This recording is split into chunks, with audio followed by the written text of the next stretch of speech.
Hello everyone.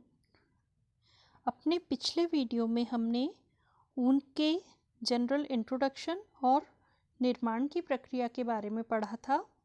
आज हम ऊन की भौतिक और रासायनिक विशेषताओं के बारे में अर्थात physical and chemical properties of wool के बारे में अध्ययन करेंगे।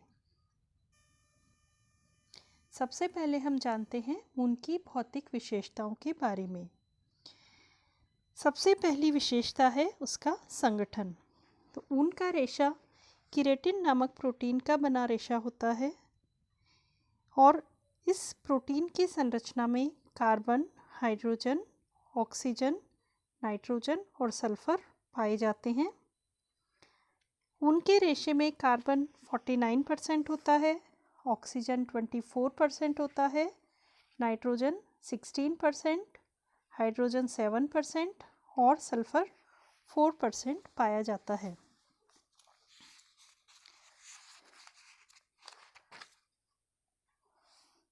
प्रोटीन के रेशे की लंबाई लगभग 5 से 40 सेंटीमीटर तक होती है। 40 सेंटीमीटर तक ये लंबे हो सकते हैं। लगभग 1 से 4 इंच इनकी सामान्यतया लंबाई होती है, लेकिन ऊन किस नस्ल के भेड़ से प्राप्त किया गया है, उसका खान पान, उसके स्थान की जलवायु और उसके शरीर के किस भाग से प्राप्त हुआ है, इस सभी पर यह लंबाई निर्भर करती है। लंबाई के आधार पर ऊनी रेशे को स्टेपल रेशे की कैटेगरी में रखा जाता है। स्टेपल यानी कम लंबाई वाले रेशे। ऊनी रेशे का व्यास लगभग 0.0005 इंच से लेकर 0.0015 इंच तक का होता है। ऊनी रेशे की चमक के बारे में हम बात करें तो ऊनी रेशे की जो लश्कर होती है, चमक होती है, वो अच्छी क्वालिटी के रेशे में कम चमक होती है, जबकि जो घटिया क्वालिटी का रेशा है उसमें चमक ज़्यादा होती है। कई बार बहुत ही आपत्तिजनक ऑब्जेक्शनेबल ऐसी चमक भी होती है जो आँखों को बहुत ज़्यादा चुभती है। ऊनी रेशे का रंग बहुत ही विविधता लिए हुए होता है, बहुत वैरायटी में होता है। सफ़ेद हो सकता है, ग्रे कलर के हो सकते हैं ऊनी रेशे, ब्राउन और कभी कभी काले रंग के भी होते हैं। और ऊनी रेशे का जो रंग होता है वो निर्भर करता है उसकी जो मिडल लेयर होती है, मध्य परत यानी कॉर्टेक्स में एक मिलेनिन नाम का पिगमेंट होता है, वर्णक होता है, उसकी मात्रा इस रेशे में कितनी है उसके ऊपर निर्भर करती है। सूक्ष्मदर्शीय संरचना। ऊन की सूक्ष्मदर्शीय संरचना यानी माइक्रोस्कोपिक स्ट्रक्चर बहुत महत्वपूर्ण है, क्योंकि ऊन के जो रेशे होते हैं वो माइक्रोस्कोप से देखने पर बहुत ही इरेगुलर, अनियमित आकार के दिखाई देते हैं, काफ़ी टेढ़े मेढ़े होते हैं। अगर मध्य भाग से इनको देखें तो थोड़े से गोल दिखाई देते हैं, जबकि किनारों से देखें तो थोड़े से पॉइंटेड दिखाई देते हैं। जब हम इसको सूक्ष्मदर्शी यंत्र से देखते हैं, माइक्रोस्कोप से देखते हैं, तो इसमें 3 परतें स्पष्ट रूप से दिखाई देती हैं। बाह्य परत क्यूटिकल, मध्य परत कॉर्टेक्स और अंत्य परत मेड्यूला। सबसे बाहर की जो परत होती है क्यूटिकल, आउटर लेयर, यह रेशे को सुरक्षा प्रदान करने का यानी प्रोटेक्शन का काम करती है, इसीलिए इसे प्रोटेक्टिव लेयर भी कहते हैं। इस परत पर छोटे छोटे बालों के समान, रोए के समान स्केल्स पाए जाते हैं जो एक दूसरे के ऊपर ओवरलैप कर रहे होते हैं, और इन स्केल्स की संख्या प्रति इंच में 1000 से लेकर 4000 स्केल्स तक वेरी कर सकती है। ऊपरी परत जो होती है वो ट्विस्टिंग में मदद करती है, क्योंकि स्केल्स एक दूसरे के साथ में उलझ जाते हैं और उसके कारण रेशे एक दूसरे के साथ में बॉन्ड बना लेते हैं। अच्छी क्वालिटी के जो ऊन होती है उसमें स्केल्स की संख्या बहुत अधिक होती है, और उसके जो किनारे होते हैं, स्केल्स के किनारे, जिन्हें सेरेशन या दांते कहा जाता है, वो कटे फटे और ऊंचे नीचे होते हैं, जिसकी वजह से उनमें ट्विस्टिंग और बॉन्डिंग आसानी से हो जाती है। जबकि जो घटिया क्वालिटी के ऊनी रेशे होते हैं उनमें स्केल्स की संख्या प्रति इंच काफ़ी कम होती है, लेकिन सेरेशंस की संख्या अधिक होती है और इसी वजह से ये ट्विस्टिंग में प्रॉपर्टी इनकी वेरी करती है या डिफरेंट रहती है। धूल कण, मिट्टी, अशुद्धियाँ जो भी होती हैं वो स्केल्स के कारण नीचे चले जाते हैं और यही स्केल्स की प्रॉपर्टी या इसकी सतह पर पाए जाने वाले स्केल्स ये नमदा बनाने की प्रक्रिया में बहुत अधिक सहायक होते हैं। दूसरी होती है मध्य परत या कॉर्टेक्स। इसके नाम से पता चल रहा है ये बाह्य परत के अंदर होती है और अंत्य परत के बाहर होती है। ये बहुत सारी कोशिकाओं से बनी होती है और रेशे का मेजर पार्ट या एक बड़ा भाग मध्य परत से ही बना होता है। इसके अंदर वर्णक मिलेनिन नाम का कलर पिगमेंट पाया जाता है और वही रेशे के रंग को प्रभावित करता है। यानी ऊनी रेशे का प्राकृतिक रंग कैसा होगा ये उसकी मिडल लेयर कॉर्टेक्स में पाए जाने वाले मिलेनिन पिगमेंट पर निर्भर करता है। इसके साथ साथ ही मध्य परत बहुत महत्वपूर्ण होती है क्योंकि ऊन का लचीलापन, उसकी प्रतिस्कंदता, प्रत्यास्थता, मजबूती, कोमलता ये सभी गुण मध्य परत के द्वारा ही निर्धारित किए जाते हैं। इसके बाद आता है अंत्य परत या मेड्यूला। ये सबसे अंदर की लेयर है जो गोलाकार होती है और इसके बीच में एक खोखली नलिका होती है। यह जो परत होती है वो नमी सोखने में और रंगाई की प्रक्रिया में यानी डाई एब्जॉर्प्शन में मदद करती है। अगली विशेषता है मजबूती। ऊनी रेशे कपास की अपेक्षा तुलनात्मक रूप से कमज़ोर होते हैं और भीगने के बाद इनकी मजबूती और भी कम हो जाती है। लगभग 25 से 30% तक मजबूती में कमी आ जाती है। इसीलिए ऊनी कपड़ों को धोते समय विशेष ध्यान रखना पड़ता है कि उन्हें बहुत ज़्यादा रगड़ना या पीटना नहीं चाहिए। लंबे समय तक इन्हें पानी में भी नहीं भिगोया जा सकता वरना रेशे खराब हो जाते हैं, क्योंकि इस स्थिति में भीगी हुई अवस्था में इनकी मजबूती काफ़ी कम हो जाती है। तनाव सामर्थ्य बहुत कम होता है। हम इनको ज़्यादा देर टेंशन दे करके या खींच करके नहीं रख सकते हैं, अन्यथा ये टूट जाएंगे। प्रत्यास्थता या इलास्टिसिटी ये ऊनी रेशे का एक बहुत ही महत्वपूर्ण और अद्भुत गुण है जो ऊनी रेशे में विद्यमान होता है। ये अपनी मूल लंबाई से लगभग 30 से 40% तक आसानी से खिंच जाते हैं और उसके बाद में इनकी रिकवरी भी हो जाती है। अगर हम ये खिंचाव या तनाव हटा दें तो फिर से ये अपने मूल आकार को प्राप्त कर लेते हैं। इसीलिए ऊनी रेशों से बने हुए कपड़े किसी भी शरीर के नाप पर फिट हो जाते हैं या बहुत स्नगली फिटिंग इनकी आती है। प्रतिस्कंदता या रेजिलियंसी ये गुण भी ऊनी रेशों में सभी प्राकृतिक रेशों से अच्छा होता है, अधिक होता है और बहुत ही किसी भी प्रकार का कोई इनके ऊपर प्रेशर लगाया जाए, इनको दबाया जाए, मोड़ा जाए तो ये दब जाते हैं, मुड़ जाते हैं, लेकिन दबाव या तनाव हटाने पर वापस से अपने मूल आयतन को प्राप्त कर लेते हैं। इसीलिए जितने ज़्यादा प्रतिस्कंदता होती है अच्छी, उतना ही इनको केयर और मेंटेनेंस की ज़रूरत कम पड़ती है, क्योंकि उसमें सलवट प्रतिरोधकता बहुत अच्छी हो जाती है। तो रेजिलियंसी के कारण सलवट प्रतिरोधकता या क्रीज रेजिस्टेंस, रिंकल रेजिस्टेंस बढ़ जाता है, अच्छा होता है और इसीलिए ऊनी वस्त्रों को सामान्य तौर पर ना तो उनमें सलवटें पड़ती हैं और ना ही प्रेस करने की आवश्यकता होती है। आर्द्रता प्रतिधारण तथा अवशोषकता। ऊनी रेशे की आर्द्रता प्रतिधारण और अवशोषकता बहुत अच्छी होती है। ये वस्त्र वातावरण में से लगभग 30% तक नमी को अपने अंदर आसानी से सोख करके रख लेते हैं, एब्जॉर्ब कर लेते हैं, और इसीलिए हल्के गीले होने पर इनमें गीलेपन का एहसास भी नहीं होता। इसके साथ साथ ही ये नमी का वाष्पीकरण भी बहुत तेज़ी से करते हैं, इसीलिए ठंडे प्रदेशों में ये विशेष रूप से बहुत कारगर होते हैं, बहुत उपयुक्त होते हैं, क्योंकि ये बर्फ़ की नमी को भी शरीर से आगे पास कर देते हैं या शरीर के अंदर तक नहीं आने देते।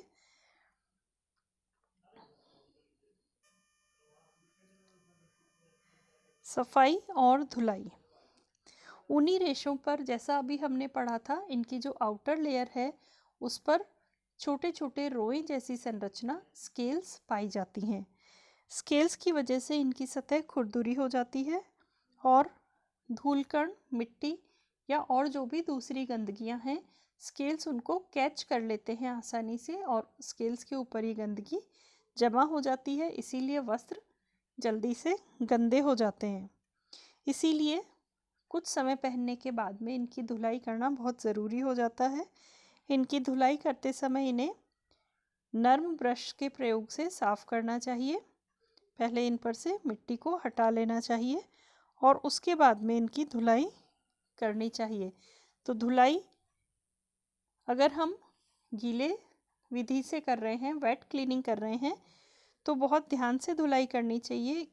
इसके लिए कोई सॉफ्ट या लिक्विड डिटर्जेंट का प्रयोग करना चाहिए, क्योंकि भीगने पर कमज़ोर हो जाते हैं रेशे, इसलिए इनको रगड़ना, कूटना या पीटना नहीं चाहिए और ज़्यादा देर तक पानी में भिगो करके भी नहीं रखना चाहिए। जो अच्छी क्वालिटी के वुलन फैब्रिक हैं या हाई क्वालिटी वाले फैब्रिक्स हैं, रेशे हैं, उनको ड्राई क्लीनिंग ही करवानी चाहिए, वेट क्लीनिंग नहीं करनी चाहिए। इसके साथ साथ ही इनको रगड़ना, निचोड़ना या लटका करके नहीं सुखाना चाहिए, क्योंकि ऐसा करने पर इनका स्वरूप बिगड़ जाता है, साइज़ इनका चेंज हो जाएगा। जो नॉर्मल साइज़ है, ओरिजिनल साइज़ है, वो साइज़ भी चेंज हो जाता है, बदल जाता है। धूप एवं प्रकाश का प्रभाव। ऊनी रेशों को अगर हम लंबे समय तक धूप में या प्रकाश में छोड़ दें, तो जो सूर्य की पराबैंगनी किरणें हैं, अल्ट्रावायलेट रेज, ये रेज इनकी क्वालिटी को घटा देती हैं, कम कर देती हैं, जिससे रेशे कमज़ोर हो जाते हैं। तो अगर हमें ऊनी वस्त्रों को धूप में सुखाना है, तो उन पर कोई पतला मलमल के जैसा कपड़ा डाल देना चाहिए, ताकि रेशों को नुकसान ना पहुँचे, वो निर्बल या कमज़ोर नहीं हों। रगड़ का प्रभाव, इफ़ेक्ट ऑफ एब्रेजन। ऊनी वस्त्र क्योंकि कमज़ोर होते हैं, इनमें शक्ति कम होती है, इसीलिए रगड़ और घर्षण का इस पर हानिकारक प्रभाव पड़ता है। तो इन्हें कभी भी रगड़ना नहीं चाहिए, धोते समय भी या पहनते समय भी विशेष रूप से ध्यान रखना चाहिए। धोते समय क्योंकि जब ये गीले हो जाते हैं तो और भी ज़्यादा कमज़ोर हो जाते हैं, तो ऐसे में रगड़ने से रेशे इंजर्ड हो जाते हैं, क्षतिग्रस्त हो जाते हैं, जगह जगह से टूट सकते हैं और बाद में पूरा वस्त्र ही खराब हो सकता है। इसीलिए जब भी ऊनी वस्त्रों को धोया जाए तो उन्हें हल्के हाथों से दबा दबा करके धोना चाहिए और बहुत सावधानी के साथ इनकी धुलाई की जानी चाहिए।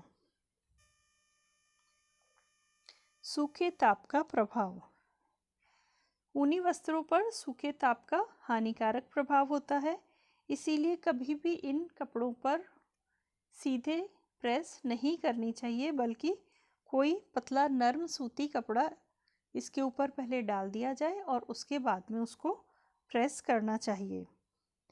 दाह्यता बहुत ही महत्वपूर्ण गुण है ऊनी रेशों के अंदर। जब उन्हें जलाया जाए तो सेल्फ एक्सटिंग्विशिंग प्रॉपर्टी ये शो करते हैं। सेल्फ एक्सटिंग्विशिंग प्रॉपर्टी का मतलब है कि जब इन्हें लौ की तरफ या आग की तरफ ले जाया जाता है तो ये जलते नहीं हैं, एकदम से आग का विरोध करते हैं और उससे अपने आप को दूर ले जाने का प्रयास करते हैं। लेकिन जब इनको आग में डाल दिया जाता है तो ये जलते हैं लौ के साथ में, और आग से हटा लेने के बाद फिर से खुद ही बुझ जाते हैं। ये स्वयं बुझ जाने की प्रवृत्ति ही सेल्फ एक्सटिंग्विशिंग प्रॉपर्टी कहलाती है। इसके साथ साथ ही जब हम इन्हें जलाते हैं तो जलने पर बाल के जलने जैसी गंध आ रही है, क्योंकि एक्चुअली ऊनी रेशा क्या है? भेड़ का बाल। तो जलाने पर बालों के जलाने जैसी गंध आती है और साथ ही इनकी जो राख होती है वो गोल बीड जैसी दानेदार या मोती जैसी राख उत्पन्न होती है। फफूंदी का प्रभाव और कीटों का प्रभाव। सामान्य तौर पर ऊनी वस्त्रों पर फफूंदी का कोई हानिकारक प्रभाव नहीं होता, लेकिन कारपेट बीटल और मोथ ये इनको बहुत ज़्यादा नुकसान पहुंचाते हैं, क्योंकि इनका फेवरेट फूड होता है प्रोटीन। इसके साथ साथ ही सिल्वर फिश भी इनको बहुत ज़्यादा नुकसान पहुंचा सकती है। इनको खा करके जगह जगह से इनमें छेद उत्पन्न कर देती है। इसीलिए ऊनी वस्त्रों को जब भी हम संरक्षित करते हैं, स्टोर करते हैं, तो अच्छी तरह से सुखाकर पूरी गंदगी साफ करके अखबार में लपेट करके ही स्टोर करना चाहिए और साथ ही साथ में नेफ्थलीन बॉल्स या ओडोनिल या नीम की पत्तियां लगा करके ही इनको रखना चाहिए।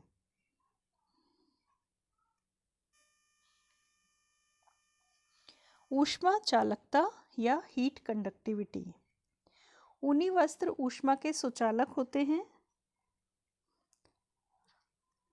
ये ऊष्मा को एक स्थान से दूसरे स्थान पर भेजते हैं, लेकिन ये प्रवृत्ति गौण हो जाती है रेशे के स्केल्स के कारण। हमने अभी पढ़ा था इनकी सूक्ष्मदर्शीय संरचना में कि इनकी सतह पर छोटे छोटे स्केल्स बने होते हैं।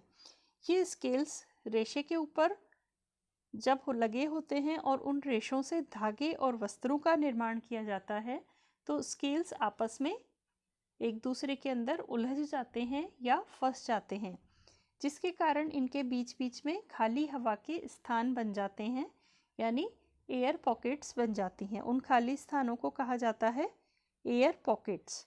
अब क्योंकि हवा ऊष्मा की कुचालक है, इसीलिए ऊनी रेशे तो ऊष्मा के सुचालक होते हैं, लेकिन उसके बावजूद इससे बनने वाले वस्त्र ऊष्मा के कुचालक हो जाते हैं और शरीर के ताप को स्थिर करके रखते हैं, बाहर की गर्मी को अंदर नहीं आने देते और अंदर की सर्दी जो भी बॉडी का टेम्परेचर है उसको भी बाहर नहीं जाने देते। इसीलिए गर्मी के मौसम में शरीर को ठंडा और सर्दी के मौसम में शरीर को गर्म रखते हैं। ठंड और गर्मी दोनों से ही ये बॉडी को बचाते हैं। अगला गुण है लटकनशीलता या ड्रेपेबिलिटी। ड्रेपेबिलिटी का अर्थ है कि जब आप वस्त्र को शरीर पर डालते हैं तो वो किस तरीके से फॉल करता है, या जब हम पहनते हैं तो उसका शरीर पर कैसा लुक आता है। ड्रेपेबिलिटी ऊनी रेशों की बहुत अच्छी होती है और वो इसलिए अच्छी होती है कि इनमें बहुत लचीलापन होता है। ये बहुत कोमल रेशे होते हैं। इनकी प्रत्यास्थता और प्रतिस्कंदता भी बहुत अच्छे होते हैं। विमितीय स्थायित्व या डायमेंशनल स्टेबिलिटी। ऊनी रेशों में यह गुण बहुत ही कम होता है, बहुत ख़राब स्टेबिलिटी होती है ऊनी रेशों में डायमेंशंस की। इनकी लंबाई और चौड़ाई बहुत ज़्यादा परिवर्तित हो सकती है। विशेष रूप से अगर हम इन्हें धो करके लटका कर सुखा दें तो इनकी लंबाई और चौड़ाई दोनों ही बहुत ज़्यादा परिवर्तित हो जाती हैं। नमदा बनाना या फेल्टिंग, ये ऊनी रेशों का एक विशिष्ट गुण है और ये ऊनी रेशों में उपस्थित स्केल्स की वजह से ही होता है। जब हम ऊनी रेशों को थोड़ी नमी की अवस्था में या हल्की गीली अवस्था में गर्म करते हैं, हल्का ताप देते हैं और साथ ही उस पर दबाव डालते हैं, ऐसी स्थिति में ऊनी रेशों के जो स्केल्स होते हैं वो आपस में पिघलकर जुड़ जाते हैं और इससे जो वस्त्र बनता है उसे कहा जाता है नमदा या फेल्ट। इस प्रक्रिया में रेशे से धागे नहीं बनाए जाते, बल्कि सीधे ही रेशों से वस्त्र का निर्माण किया जाता है। तो जो स्केल्स के सेरेशंस हैं वो खुल जाते हैं और एक दूसरे से स्थायी रूप से चिपक जाते हैं, इससे बनने वाला कपड़ा कहलाता है नमदा या फेल्ट, और फेल्ट से बहुत सारे तरह के कालीन, जूते, टोपी, दरी आदि बनाए जाते हैं। अभी हमने पढ़ा ऊनी रेशों की भौतिक विशेषताओं के बारे में, और अब हम जानते हैं कि ऊनी रेशों में क्या क्या केमिकल प्रॉपर्टीज़ होती हैं, इनकी रासायनिक विशेषताएं कौन कौन सी हैं। सबसे पहले अम्ल का प्रभाव, इफेक्ट ऑफ एसिड्स। सल्फ्यूरिक अम्ल तीव्र और सांद्र हो तो ऊनी रेशों को पूरी तरह से नष्ट कर देता है। ये इसकी पहचान के लिए भी काम में आता है। तनु अकार्बनिक अम्ल, ये रेशों के रंग को खराब कर देते हैं और रेशों की क्वालिटी को भी खराब कर देते हैं। रेशे कड़े, खुरदुरे और कठोर हो जाते हैं। कार्बनिक अम्ल अगर तनु है तो उनका कोई बुरा प्रभाव नहीं पड़ता। क्षार का प्रभाव, अगर क्षार तीव्र और सांद्र हो तो उसमें ऊनी रेशे पूरी तरह से नष्ट हो जाते हैं। इसीलिए ऊनी रेशों की धुलाई के समय हमेशा तरल डिटर्जेंट यानी लिक्विड डिटर्जेंट या किसी सॉफ्ट या मृदु डिटर्जेंट का प्रयोग किया जाता है। कठोर साबुन का अगर इन पर प्रयोग किया जाए तो ये रेशे कड़े हो जाते हैं और इनका रंग भी खराब हो जाता है। नेक्स्ट है रंगों का प्रभाव या इफेक्ट ऑफ डाइज। ऊनी रेशे सबसे ज़्यादा एफिनिटी प्रदर्शित करते हैं, अपना लगाव प्रदर्शित करते हैं एसिड डाइज के प्रति, अम्लीय रंगों के प्रति। इसके अलावा क्षारीय और वेट रंगों से भी ऊनी रेशों को रंगा जा सकता है। इसमें बहुत सारे तरह के शेड्स और वैरायटी बनाई जा सकती है। साथ ही ऊनी रेशों पर जब रंग चढ़ते हैं तो वो पक्के होते हैं, उनमें कलर ब्लीड करने की रिस्क नहीं रहती। विरंजक का प्रभाव या ब्लीच का प्रभाव, तीव्र विरंजक जैसे जेवेल वाटर, ये ब्लीचेस ऊनी रेशों को काफ़ी हानि पहुंचाते हैं। रेशे नष्ट हो जाते हैं या उनका रंग भी खराब हो सकता है। तो इसीलिए ऊनी रेशों को अगर ब्लीच करना है, सफ़ेद बनाना है, तो उसके लिए हाइड्रोजन परऑक्साइड जैसे मृदु ब्लीच का प्रयोग किया जाना चाहिए। पसीने का प्रभाव या इफेक्ट ऑफ पर्सपिरेशन, अगर हम ऊनी वस्त्रों को बार बार बिना धोए स्टोर कर देते हैं, बार बार पहनते हैं, तो ऐसे में पसीने से उनका रंग खराब हो जाता है। अम्लीय पसीना हो तो वस्त्रों पर बहुत ज़्यादा बुरा प्रभाव नहीं पड़ता। उदासीन प्रकृति के पसीने से भी ऊनी रेशों को विशेष नुकसान नहीं पहुंचता। किंतु अगर पसीना क्षारीय प्रकृति का है तो धीरे धीरे पसीना सांद्रित हो जाता है, उनके अंदर का जो क्षार है, जो भी एल्कली है, वो कंसंट्रेट हो जाता है और उसकी कंसंट्रेशन के कारण रेशे कमज़ोर होने लगते हैं, गलने लगते हैं। तो इन सभी विशेषताओं का ध्यान रखते हुए ही हमें ऊनी रेशों को काम में लेना चाहिए। उनकी केयर, उनकी मेंटेनेंस और स्टोरेज, ये सभी रेशों की विशेषताओं को ध्यान रखते हुए ही करना चाहिए।